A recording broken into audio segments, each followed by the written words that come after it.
Do you know what's on this door? Some child from our church's handprint, of all things. Well, I would say I'm obsessive about window cleaning, and I've always been that way. I go on a trip, clean car windows.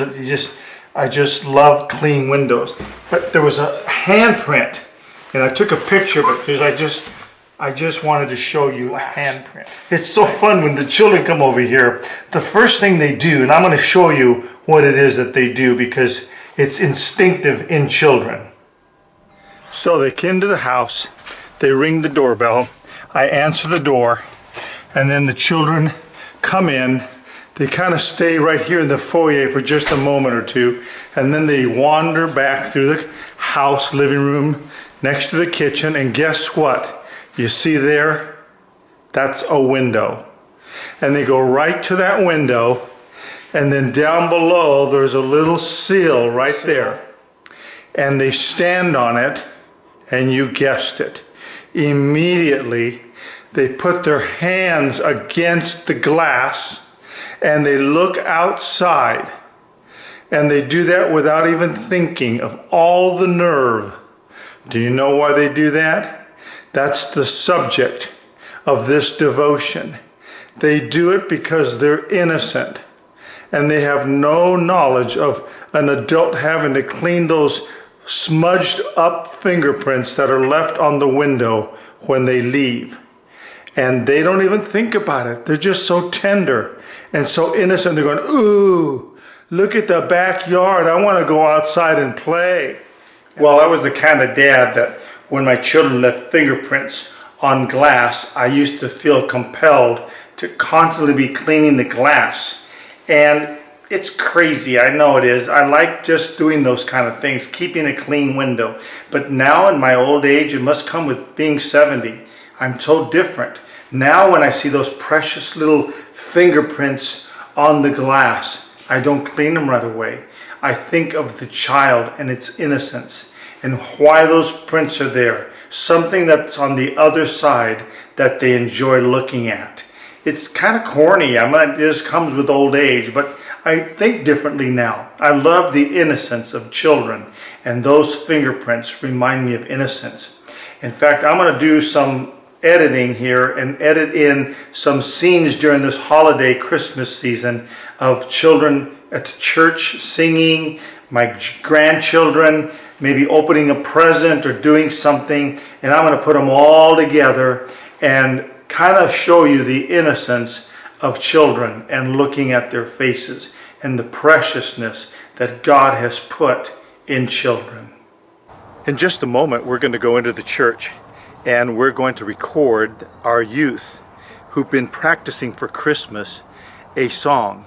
But there's the joy and the innocence that comes from a child open before the Lord. In fact, the word innocence means clean hands in Hebrew. It means having a clean hand, a pure heart, and standing holy before the Lord, like Psalm 24 talks about. Suddenly there was a multitude of angels singing to God. Peace on earth, goodwill to men, alleluia. Singing glory, glory, worship the King of glory, glory, glory. I bring to you good tidings, good news, for Jesus our Savior is born. One of my favorite things to do is go to the park with my grandchildren and play with them on the equipment. I'll climb the ladders and slide down with them and swing and do all the things that those children like to do at the park. And I enjoy the innocence and the joy that they have. That's one of my favorite things to do, is to see children just enjoy life. They play, they laugh, it's as if they have no cares in the world. And I think when we as adults see that, we envy that. And I think I'm almost guessing for every one of us that when we take delight in that, deep inside we're thinking to ourselves, I wish I had that innocence. I feel like I've lost the innocence that I had as a child.